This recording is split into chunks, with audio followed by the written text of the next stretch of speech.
Elijah, Echo, Stone, Captain, 332nd Fighter Group. They say war is chaos. But chaos I understood. Chaos was the whine of the supercharger, the sudden pull of AGS, the blinding moment before the cannon shells found the aluminum skin of a Messerschmitt. That was pure physics. Predictable. We were trained to control the chaos, to carve a clean, predictable line of destruction through the disordered sky. The real war, the one that ate at the back of your skull and never gave you respite, was fought here on the ground. It was the war waged against gravity itself, the gravitational pull of prejudice, the relentless downward force of assumption. Up there, at 25,000 feet, the only color that mattered was the deep, frozen blue of the troposphere and the blinding white trails of vapor. Up there, the only standard was skill. If you messed up, gravity took you, the crowds took you, or the altitude hypoxia took you. Simple. Brutal. Fair. Down here, in the sweltering heat of Ramitelli, Italy, spring 1944, every I was a judge and every mistake a verdict. I ran my gloved hand over the tail of the Mustang.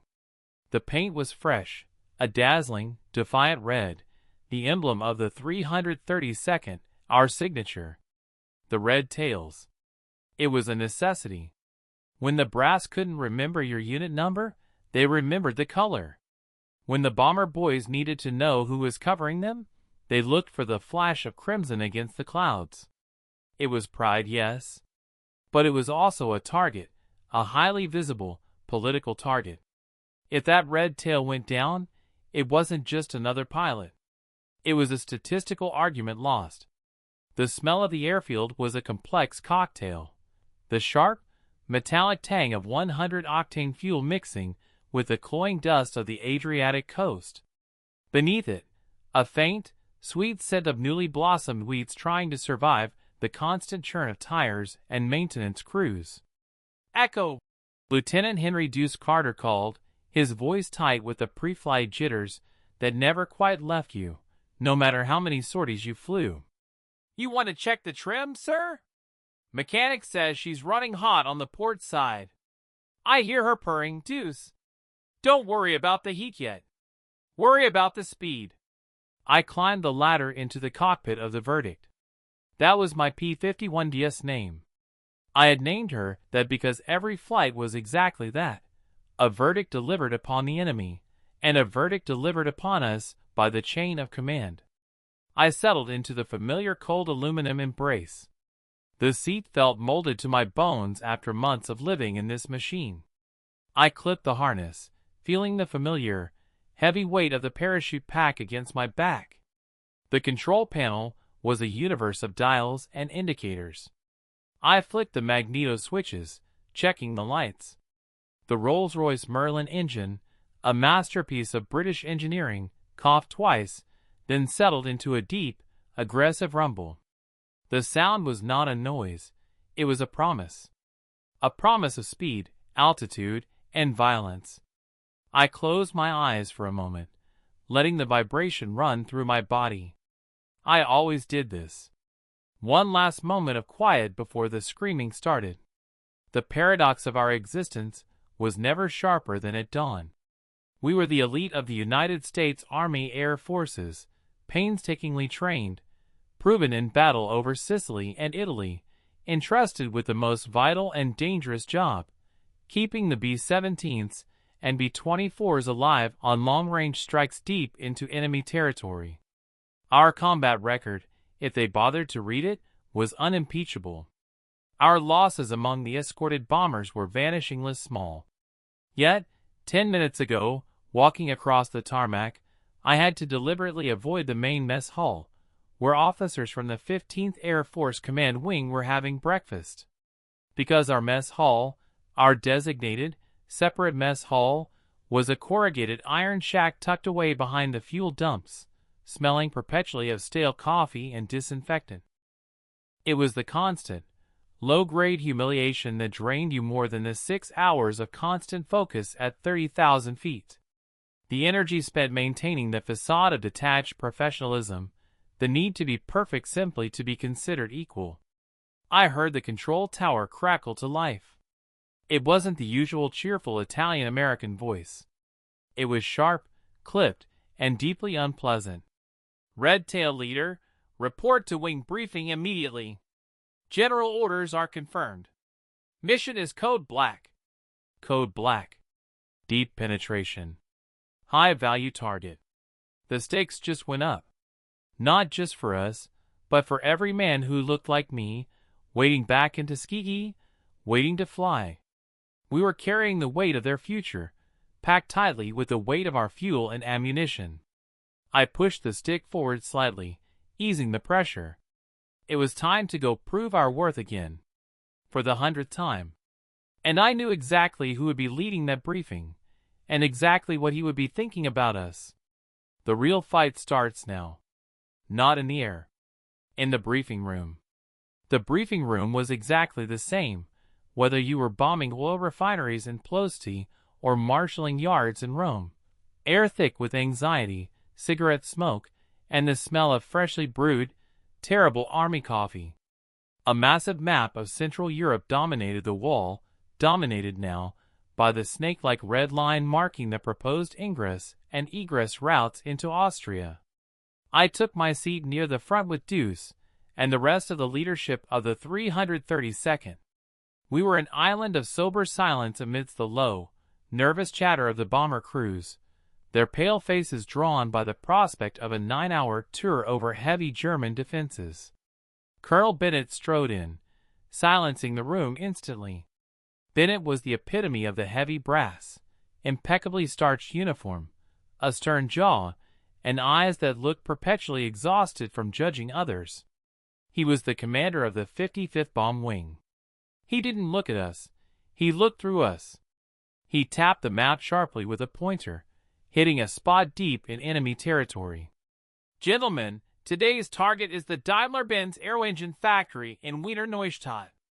This plant is crucial for the manufacture and repair of Me-109 engines. We shut this down. We ground a significant portion of the Luftwaffe over the southern front. The room absorbed the seriousness of the target. Wiener Neustadt was notorious. Far, deep, and heavily defended. Bennett continued, his voice devoid of warmth. We are committing 2 full wings of B-17s, supported by 2 wings of P-51s for high and medium cover. And here, his pointer stabbed emphatically at the route's choke point. The 332nd Fighter Group will take over the critical leg from Lake Balaton onwards. He paused, letting the weight of the assignment settle. This was the deepest penetration, the riskiest leg, precisely where the Germans would scramble their home defense interceptors. Then, Bennett turned, and for the first time, his eyes briefly met mine. There was no recognition, only cold institutional doubt. Now, Captain Stone, he began, his voice taking on a dry, almost professorial tone. Your unit has maintained a satisfactory record over the last few months. Satisfactory. He let the word hang, implying the bare minimum. However, he continued, leaning slightly on the podium, addressing the room, but clearly speaking only to us. This mission is different. The required altitude, the sheer duration, 9 hours in the cockpit, it demands unparalleled, sustained mental discipline. It demands a level of cool detachment that, frankly, has historically been questioned in high-stress, prolonged combat scenarios involving less experienced units. The air in the room thickened. The bomber pilots shifted uncomfortably. Bennett hadn't said colored pilots. He didn't need to. Everyone knew what he meant. The old, insidious lie that we were somehow too volatile, too emotional, to maintain the disciplined, monotonous duty of escort. They assumed we'd chase glory, break formation, and abandon the heavy, slow bombers when the first enemy contact was made. My jaw ached from clenching my teeth. Deuce beside me shifted in his seat, his hand tightening around the edges of his notebook. Breathe, I told myself. Don't give him an inch. Sir, I spoke, my voice cutting through the tension, flat and utterly professional. The 332nd has the lowest loss rate among its escorted bombers in the 15th Air Force. Bennett offered a thin, dismissive smile. Statistics, Captain Stone, can be manipulated to serve any agenda. We are discussing this mission. Deep penetration. Sustained combat. Your primary directive is unambiguous. You do not leave the bombers. Under any circumstances. You understand that, Captain? The B-17s are the mission. You are the shields. I understand the mission, Colonel, I replied, standing to meet his gaze. My posture was military perfection. We will adhere to the escort doctrine strictly. Our sole focus is the safe passage and return of the bombardment force. We will not deviate. I didn't promise him victory. I promised him discipline. That was the only currency he would accept. Bennett nodded once, curtly. See that you don't. The success of this strike, and frankly, the continued high-priority allocation of the P-51D Mustang to your group, depends entirely on the flawless execution of this assignment. The implicit threat was clear.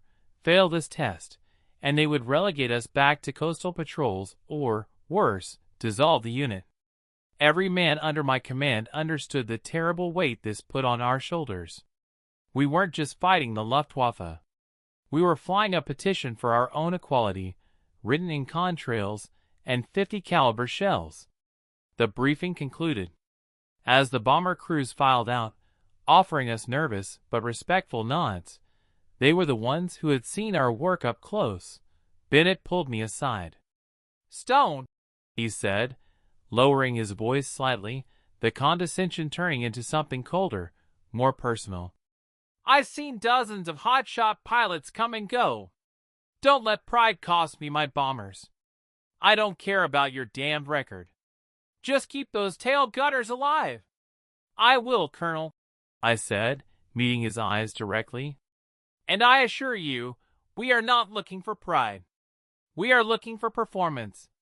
You will get the best escort the Yuzov has. I turned and walked out, the metallic taste of adrenaline and suppressed fury sharp on my tongue. The necessity to be faultless was a burden heavier than any fuel load. We had to be better than satisfactory. We had to be spectacular. Outside, the sun was fully risen, baking the dusty runway. Deuce caught up to me. That son of a bitch, Deuce muttered, running a hand over his close-cropped hair. He thinks we're going to break. He wants us to break, Deuce, I corrected, strapping on my parachute harness. The leather squeaked under the pressure. Because if we break, he can go back to Washington and say he told them so. We don't break. We become immovable objects. We are going to fly so close to those B-17s that the Krauts won't be able to sneeze without asking our permission. I swung myself up onto the wing of the Verdict. The engine was ticking over now, waiting. 9 hours of sustained, lethal concentration. 9 hours to prove our humanity. Let's go fly, gentlemen, I ordered over the intercom, the noise of the Merlin drowning out the memory of Bennett's sneer. Remember the mission. Remember Tuskegee. And remember those red tails mean we don't turn back. The climb was long, cold, and monotonous, a necessary evil to reach the combat altitude of 25,000 feet. The air thinned, the sunlight intensified, and the world below shrank into a mottled map of green and brown. We passed through several layers of cloud cover, emerging into the crystalline blue above. At this height, the cockpit was a metallic cage filled with the roar of the engine and the constant hiss of oxygen feeding into my mask. My flight suit felt like lead, and the cold had begun to seep into my gloves, turning my fingers numb, even though the Italian spring was baking the ground far below. The B-17s, the flying fortresses, were a magnificent, terrifying sight. 200 of them, arrayed in tight, defensive box formations, glinting like silver beetles in the high-altitude sun. They seemed agonizingly slow, predictable, and vulnerable. They were the slow, majestic prizes we were sworn to protect. Our rotation began precisely over Lake Balaton. We took up position, flying in tight sections of 4, weaving slowly, maintaining a vigilant orbit above the bombers. We were a shield of speed and maneuverability. "Red tail lead to red tail 4. I called, checking my wingman, Lieutenant Sam Grip Taylor. "Keep the weave shallow. Maintain visual on your bombers. Don't drift." "Affirmative, Echo. Just admiring the view. Looks like the entire Luftwaffe is waiting for us." Indeed, the enemy was there. We had penetrated deep, and the Germans were reacting with the desperate fury of a cornered animal. Streaks of black flak peppered the air far ahead, ugly, meaningless bursts that served as a grim marker for the inevitable. Then came the telltale specks, black dots emerging from the sun's side, growing rapidly into the recognizable, sharp shapes of the Messerschmitt Bf 109G, their cannon muzzle flashes winking like malevolent stars. "Bandits at 11 o'clock high!" Deuce's voice snapped, sharp and focused. "Estimate 12, closing fast. They're hitting the leading boxes." The German strategy was clear: hit the bombers hard and fast, forcing the P-51s into chaotic pursuit, pulling the escort away from the vulnerable core. It was a tactic that worked beautifully against other, less disciplined escort groups who were tempted by easy kills. I yanked the stick, turning the verdict hard into the attack. "Execute defensive pattern Delta. Stay tight. No chases beyond visual range of the bombers. Repeat, stick to the forts." The sound of my own voice was a cold, hard anchor against the rising chaos. We plunged into the fray. The air immediately became a lethal mix of tracer fire and hurtling aluminum. My focus narrowed to a tunnel vision of violence. The world was reduced to lead indicators, rudder pressure, and the roar of the Merlin as I pushed it to its absolute limit. A Messerschmitt, painted in mottled gray and green, flashed across my vision, its pilot aiming for the vulnerable cockpit of AB-17 in the low box. I hammered the throttle. The P-51D model, with its massive range and speed, was the perfect weapon for this. I closed the distance rapidly, positioning myself for the deflection shot. My thumb mashed the firing button. The 4.50 caliber machine guns on the wings erupted with a deafening, terrifying sound. The airframe shuddered violently under the recoil. Spent casings hammered against the belly of the plane, and the smell of hot cordite flooded the cockpit even through the oxygen mask. I saw the devastating effect of the armor-piercing incendiary rounds. The Messerschmitt starboard wing blossomed into flame, peeling back like tinfoil. It snapped sideways, trailing a dark column of smoke, before spiraling down into the blue abyss. "Splash 1, Echo!" Grip's voice was triumphant. "Focus, Grip! Formation integrity!" The Germans, realizing we weren't taking the bait, switched tactics. They began hitting the extreme flanks of the escort, trying to cripple our discipline. A new wave of Focke-Wulf FW-190s arrived, tougher and faster in the dive. I saw a bomber, already trailing smoke, suddenly targeted by 2 persistent 109s determined to finish the job.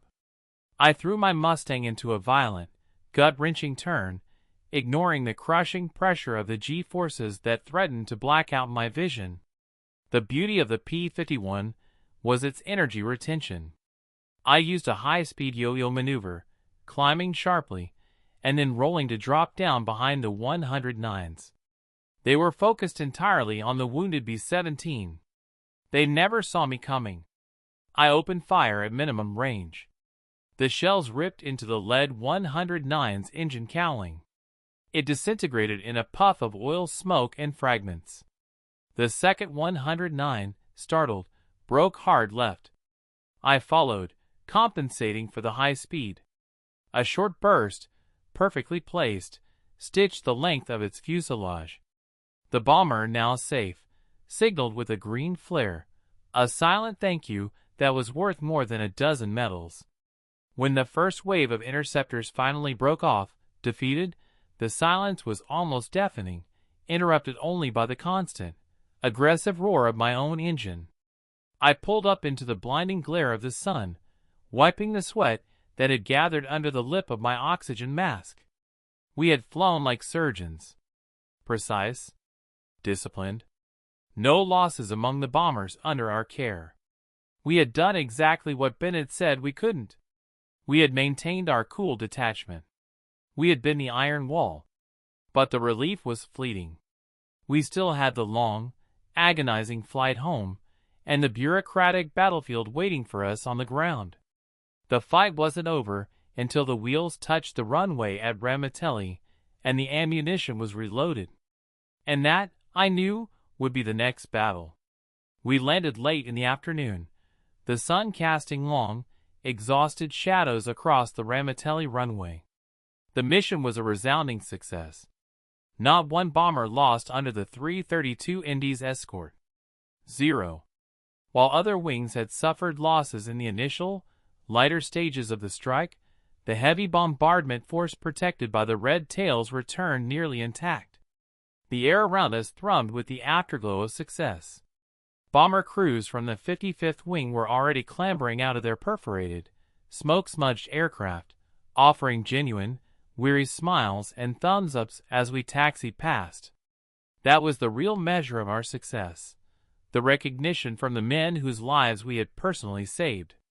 But the moment we shut down the engines, the world snapped back to reality. The immediate exhilaration of combat victory dissipated, replaced by the familiar, grinding exhaustion and the looming dread of the ground operation. My team, the ground crew, rushed to the P-51s. These men were as much veterans as we were, mechanics, armorers, and refuelers who worked miracles with limited resources. Echo, sir, the verdict took 3 hits on the wing route, Chief Mechanic Sergeant Willis reported, wiping grease from his brow. Nothing serious, but we've got to strip the .50s and check the feed mechanism on the outer ports. And we're critically low on hydraulic fluid reserves. We need a full turnaround, Willis, I said, peeling off my sweat-soaked mask. My face felt stiff and dusty. Command says we're on standby for a possible scramble tomorrow morning. The Krauts are still stinging from the Wiener Neustadt hit. Willis nodded, but his expression was grim. That's the problem, Captain. We're on our last drums of high octane. We put everything we had into this sortie. I put in the requisition for fuel and ammo 3 days ago, the usual loadout, plus spare parts for the Merlin's cooling system. And the request is still under review at the main supply depot. Willis spat the words out like curses. I went down there myself this morning. They said high priority needs are being addressed first. They know damn well what our needs are. This was the concrete wall. Not enemy fire, but administrative sabotage. Every victory we scored in the air was instantly challenged by a slow, suffocating logistical chokehold on the ground. They couldn't say we weren't good enough to fly, so they tried to make sure we couldn't afford to fly. I grabbed my cap and headed straight for the supply depot, a cramped, temporary wooden structure located near the center of the base complex, managed by the 15th Air Force Headquarters support staff.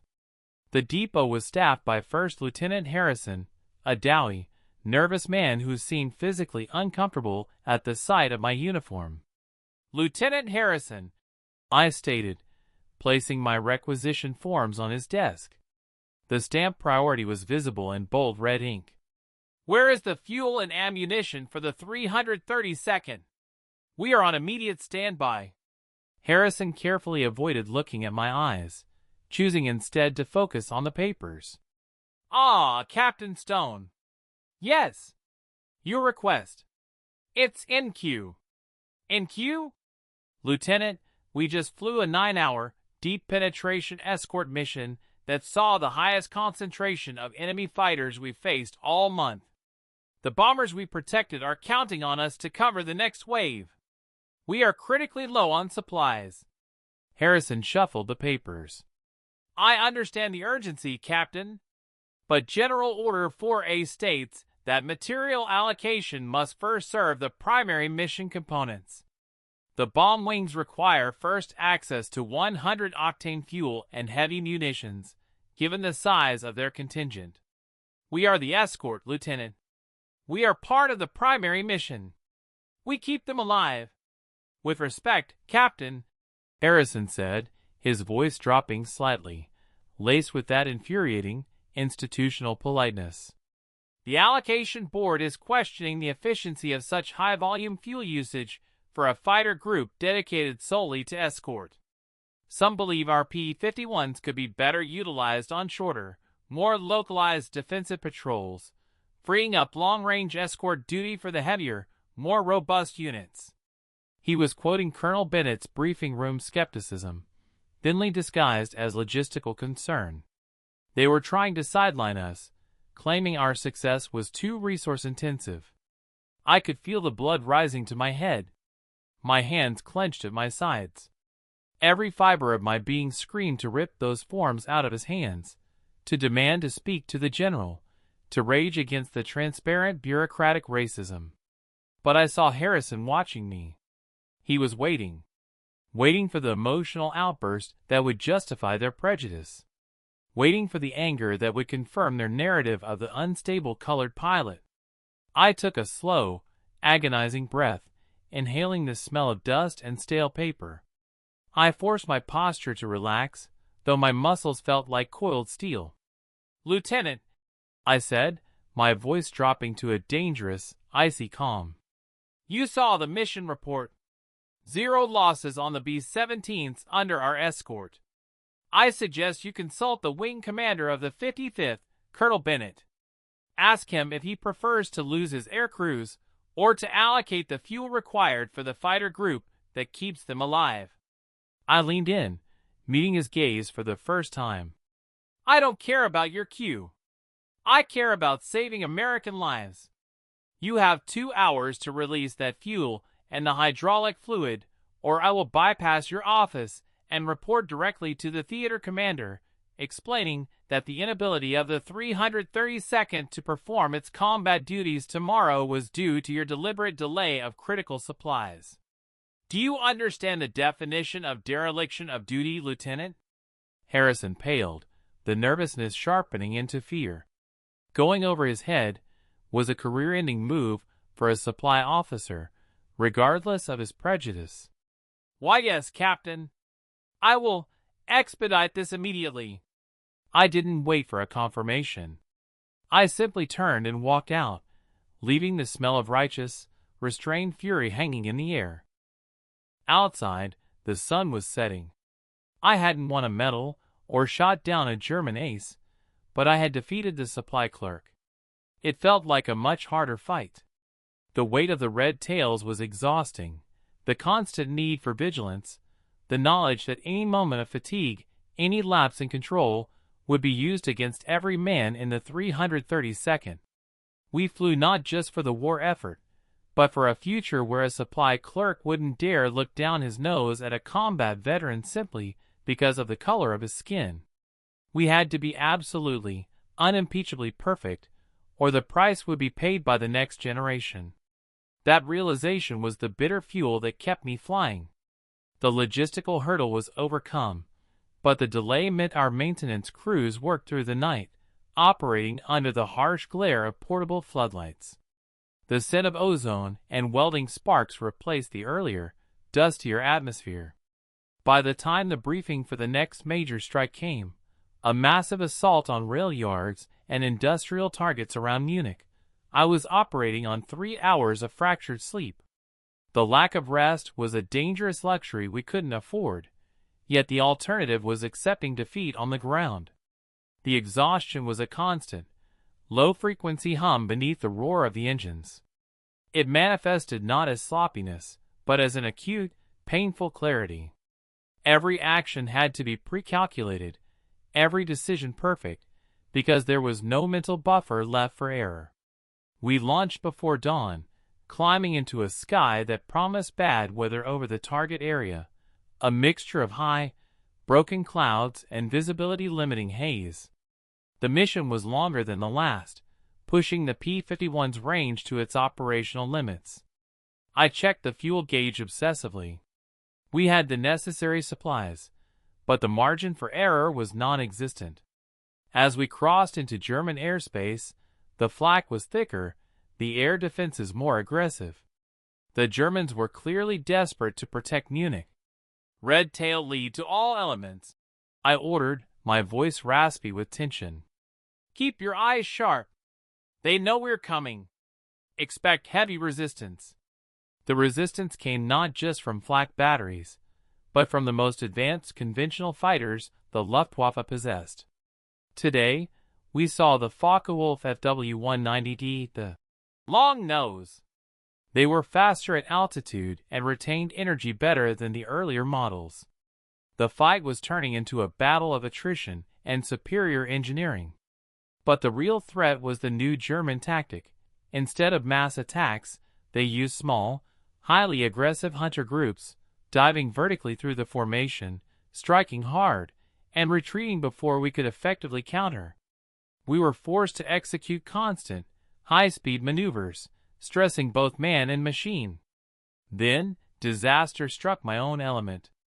"I have bandits at 6 o'clock high, diving on Box C." Lieutenant Skeet Thompson, a gifted but young pilot in my section, screamed over the radio. Skeet broke hard right, dropping his nose to get behind the attackers, two FW-190s that had slipped past the high cover. It was the correct tactical response, aggressive and decisive. I followed, pulling immense G-forces, my vision momentarily grayscaling. I managed to line up a shot on one Focke-Wulf, spraying it with a burst that tore off its rudder. But the second FW-190, piloted by a clear expert, performed a lightning-fast reversal. It didn't chase the bombers. It went straight for Skeet, who had momentarily focused on the first enemy plane. "Skeet, brake left! Brake, damn it!" I yelled, but my warning was too late. The German pilot had the advantage of surprise and altitude. A short, vicious burst of cannon fire ripped into the engine block of Skeet's Mustang. Smoke, thick and black, immediately engulfed his cockpit canopy. "I'm hit! I'm hit bad!" Skeet's voice was sharp with terror and pain. "Losing power, Echo! I can't hold her!" He began to tumble, spinning out of the formation. I was faced with the impossible choice that Colonel Bennett had warned me about, the choice I had sworn I would not take. Skeet was going down, alone, deep over enemy territory. If I broke formation to cover his bailout, I would leave the bombers exposed to the remaining 2 hunter groups that were already reforming for another pass. My professional training was absolute. The mission is the protection of the bombardment force. Skeet was a friend, a comrade, a fellow red tail, but statistically, he was now a liability. "Skeet, bail out! Get out now!" I roared, my heart pounding a furious rhythm against my ribs. I had to focus on the threat. I banked hard, ignoring the desperate spiraling of Skeet's plane. Deuce and Grip understood. They poured on the speed, filling the gap Skeet had left, driving off the incoming FW-190s with savage bursts of fire. As I fought, I spared a glance downward. I saw the small, white bloom of Skeet's parachute open momentarily, and possibly far below, before the cloud swallowed him. He was gone. The battle raged for another 10 minutes before the Germans, having lost 4 planes for our one, decided the price was too high and disengaged. We had saved the bombers. The mission was successful. But the success tasted like ash.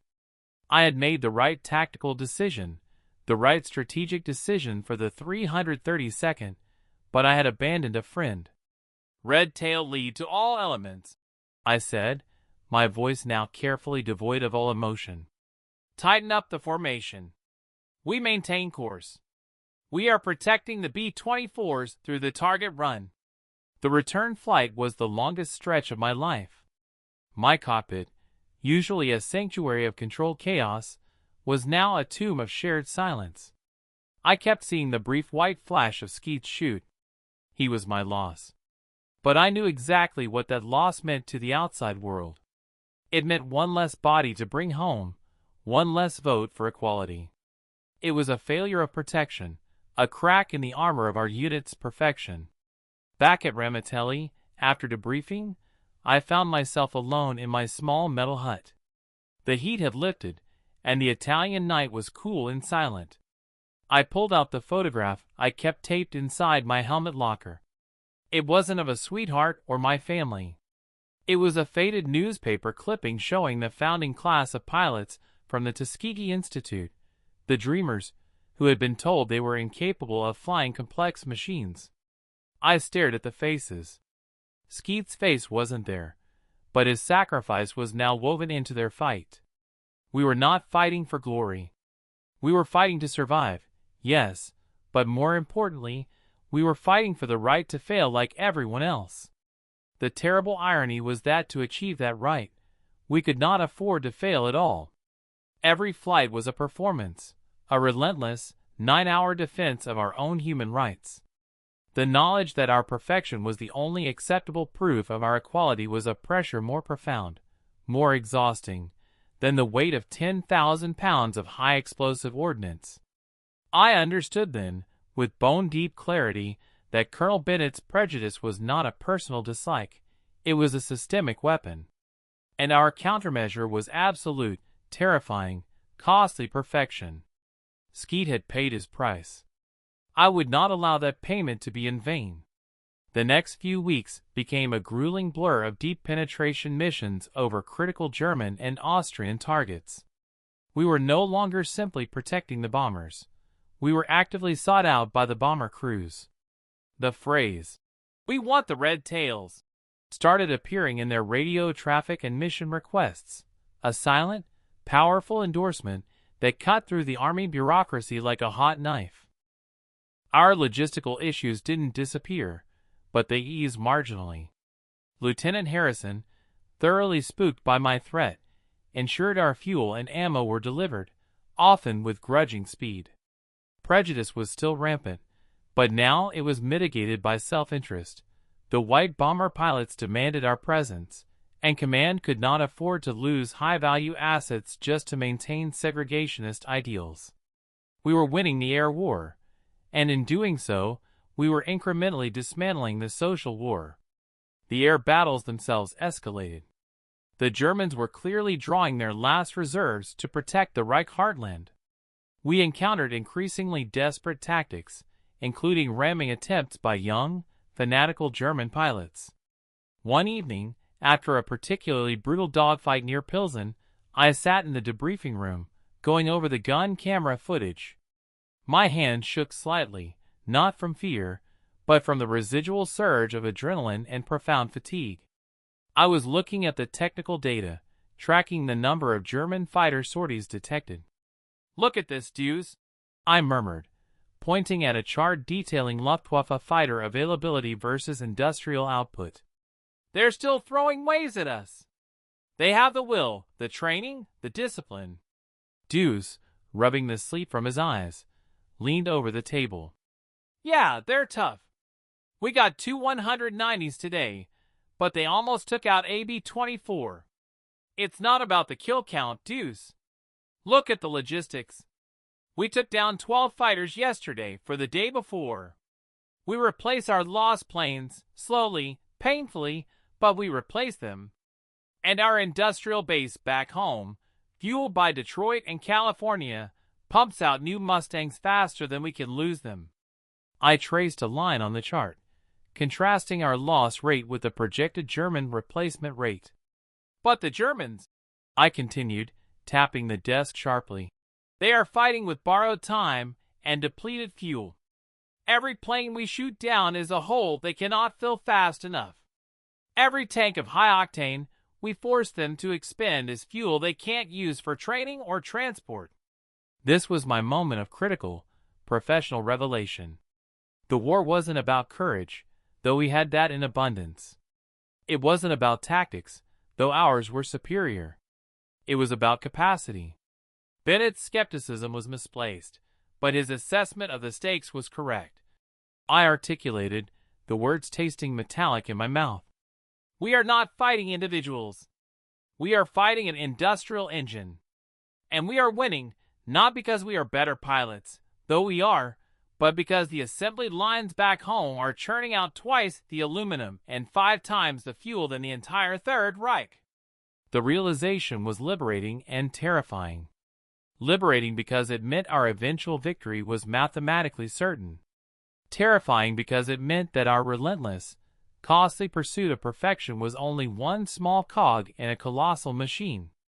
We, the Red Tails, were the surgical instruments, but the true hammer was American industrial might. And yet, we still had our own private war. The real tragedy, Echo, Deuce said quietly, echoing my thoughts, is that we have to fight their machine and ours. Exactly, I affirmed. Every successful escort run is a data point proving we deserve the fuel, the planes, the respect.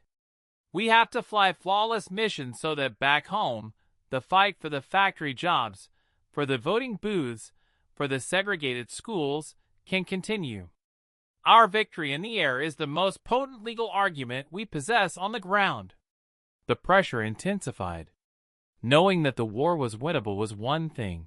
Knowing that our performance determined the future of millions of Black Americans was another.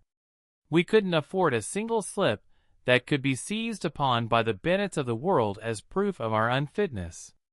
Later that night, outside the operations tent, I was approached by a white pilot, Lieutenant Commander Hughes, a B-17 navigator who had been on the Munich run. Hughes was pale, his flight suit still smeared with oil from a minor engine fire. He looked exhausted, hunted. He didn't offer a salute, just a respectful nod. Captain Stone, I just wanted to say thank you. We were just doing our job, Lieutenant. Hughes shook his head, looking past me at the rows of Mustangs, their red tails barely visible in the moonlight. No, Captain. You saved my crew. Those 190s were ferocious. We watched your element stay glued to us, refusing to break, even when you had clean shots on fleeing planes. I watched you lose one of your own, but you never wavered. He reached into his breast pocket and pulled out a small, tarnished silver crucifix, the type issued by the Red Cross.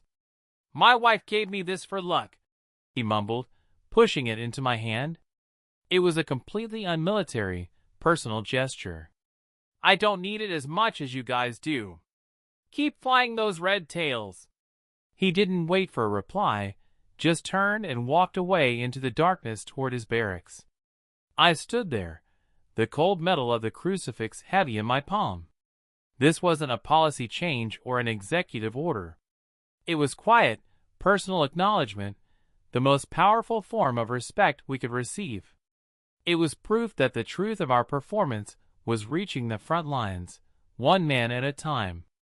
The battle against prejudice was slow, dirty work, but the seeds of change were being sown in the high, clean air over Germany. But the fight was about to become infinitely more dangerous. Intelligence reports whispered of a new, terrifying speed on the horizon, the Luftwaffe's last, desperate gambit, the jet age. If the enemy could fly twice as fast as us, our discipline and perfection might not be enough.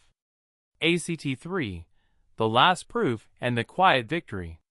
Chapter 7, Operation Surprise Effect.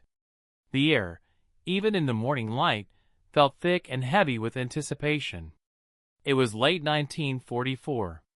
The ground war was shifting inexorably toward Allied victory, but in the air, the Germans were unveiling their final, desperate tools. The briefing was tense. The intelligence officer, usually cool and detached, spoke with a tremor in his voice. Gentlemen, confirmation has arrived. Photographic reconnaissance shows operational deployment of the Messerschmitt Me-262, the jet fighter. They are concentrated near a hidden base outside Frankfurt. They are fast. Very fast. Estimate approach speed, 540 miles per hour. Your P-51DS at maximum dive, barely touch 450. A collective, sharp intake of breath swept through the room. 100 miles per hour faster. That wasn't just speed. It was a fundamental shift in the rules of engagement. If they hit the bomber formations, they would be gone before the P-51s could even register the attack. The mission is critical, the officer continued. We are sending B-24s, the maximum range liberators, to bomb the oil fields near Budapest. This is a crucial logistical target. The 332nd will escort the last leg. We believe the Germans will use this mission to test the long-range viability of the Me-262. We were the bait. I looked at Deuce and Grip. Their faces were tight, but their eyes held that familiar, cold focus. This was the ultimate test of the Mustang, of the Merlin engine, and of the Red Tail's discipline. Captain Stone, the briefing officer addressed me directly. The Me-262 is virtually immune to pursuit. Your doctrine of staying tight to the bombers is now more critical than ever. Do not try to chase them. They must be intercepted on their attack vector. I nodded. Chasing them was suicide. The only way to fight a plane that fast was to anticipate its attack, force it into a slower maneuver, or catch it when it was most vulnerable, during takeoff or landing. We would have to become masters of spatial prediction. We launched into a clear, brutally cold sky. The B-24 Liberators lumbered heavily, weighted down by bombs and fuel. Our formation was tighter than usual, flying practically wingtip to wingtip with the bombers, determined to present an impenetrable shield. Hours passed, a long, mind-numbing stretch of high-altitude patrol. Then the alarm. Control to Red Tail Leader. Multiple fast contacts closing. Extreme velocity. Approaching from high 11 o'clock. I saw them then, four black, needle-sharp silhouettes, moving with an impossible, eerie silence compared to the rattling prop planes we usually fought. They left no contrails, just a terrifying, frictionless glide. Bandits! Me-262s. They are on an intercept path for Box D. Do not break formation. Focus fire. The jets hit like lightning. They dove, their 430mm cannons spitting shells the size of soda bottles.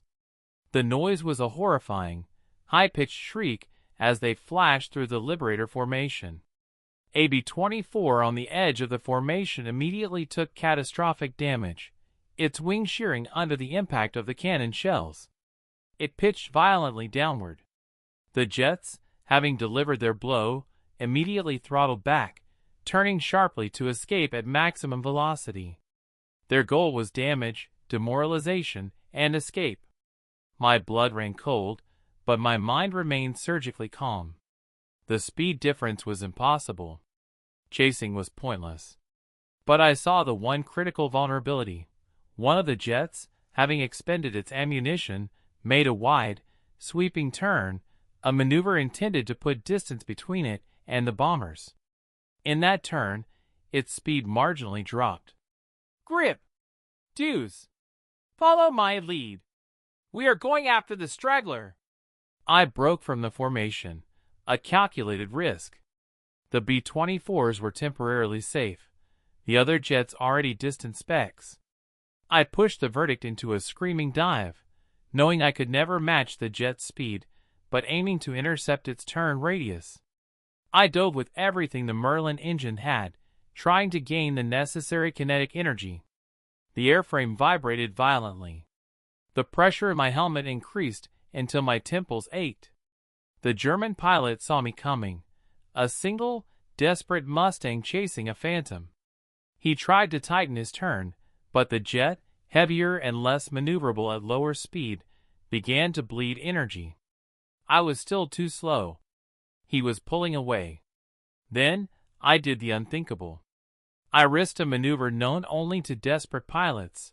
I pulled up, violently, into the jet's blind spot, trading speed for altitude, intentionally pushing the verdict toward its stall speed. "Cover me!" I yelled. The jet, realizing I was no longer chasing but positioning, climbed to avoid the stall. In that split second, the Me-262 was now flying at a speed a propeller plane could marginally manage. I fired a sustained, desperate burst of .50 calibers. The shells tracked slightly behind the jet, but the tracer fire caught the extreme end of its right engine pod. The German pilot banked away, startled by the unexpected attack. He pushed the throttle forward, hoping to regain the velocity advantage. But Deuce and Grip, flying the most disciplined cover of their lives, had followed my tactical gamble. As the Me-262 zoomed past, struggling to accelerate, they were perfectly positioned for a high-deflection shot. They opened fire simultaneously. The concentrated torrent of incendiary rounds ripped into the soft underbelly of the jet. There was no smoke trail. Just a sudden, shocking flash of flame, and the jet dissolved into a massive, uncontrolled explosion of fuel and fragments. Silence, followed by the roaring cheers of the bomber crews over the radio. "Red tail lead, you splashed a speed demon," one frantic voice cheered. "Unbelievable! Unbelievable!" We had done the impossible. We had shot down a Me-262, the future of the Luftwaffe, using outdated conventional technology, sheer discipline, and a willingness to gamble everything. But the price of that momentary success was immense. The damaged B-24 was too far gone. We watched the crew bail out, a scattering of parachutes over the hostile plains of Hungary. We saved the rest of the formation, but the cost was still etched in the sky. We landed in the quiet dignity that followed overwhelming exhaustion. The ground crew was jubilant. The pilots from the 55th Wing, the ones who had witnessed the Me-262 interception, were almost worshipping us. As I climbed down from the verdict, my knees weak, I was met not by a junior officer, but by Colonel Bennett himself. He stood rigid, his uniform immaculate, his expression inscrutable. He didn't offer a handshake or a smile. "Captain Stone," he stated, his voice flat, formal, "the mission report is unprecedented, and Me-262 confirmed destroyed by your squadron. You saved the majority of the Budapest strike force." I stood straight, fighting the tremor in my legs. "Thank you, sir. We adhered to doctrine, adapted to the threat, and focused on target protection." Bennett looked at the ground, then back at me. It was the longest eye contact he had ever allowed. "I have been informed by command that your group, the 332nd, has maintained the best escort record in the entire 15th Air Force since your deployment to this sector." He swallowed hard, the effort visible. This was the moment of truth, the forced retraction of every doubt and prejudice. "I was wrong, Captain. About your discipline. About your capability." He didn't sound happy, but he sounded honest. "You and your men are the best damn shield we have. Continue your work." He didn't ask about the lost B-24. He didn't mention Skeet. He simply gave the quiet, professional acknowledgement I had been fighting for since the moment I walked into his briefing room months ago. "Yes, sir," I replied. "We will." Bennett turned and walked away. No fanfare, no medal, just the grim, tired acceptance of a man forced to confront the failure of his own prejudice in the face of insurmountable fact. I felt no triumph. Just the heavy, bone-deep ache of victory purchased at an exhausting, sustained cost. I looked at Deuce and Grip, who were already checking the bullet holes in their wings. We had survived. We had succeeded. But we were worn to the fiber. The war ended some months later. The guns fell silent, the jets were grounded, and the assembly lines, which had fueled our victory, began the slow transition back to peacetime production. I returned home, a decorated veteran of the skies over Europe. I wore the Distinguished Flying Cross and the Air Medal with Cluster, badges earned through constant vigilance and professional excellence. I landed in Washington, D.C., the capital of the country I had defended with my life. My uniform was still crisp, my bearing impeccable. I walked into a small diner near the Capitol building, intending to have a quiet meal before heading home to my family. The waitress approached the table, not with a menu, but with a stiff, uncomfortable expression. "I'm sorry, sir," she said quietly, her eyes darting nervously around the room, which was filled with white patrons. "We don't serve colored people here." The air went out of the room. The roar of the Merlin engine, the violent shudder of the P-51 under gunfire, the shrieking speed of the Me-262, all of it faded into a sudden, thick, unbelievable silence. I looked at her.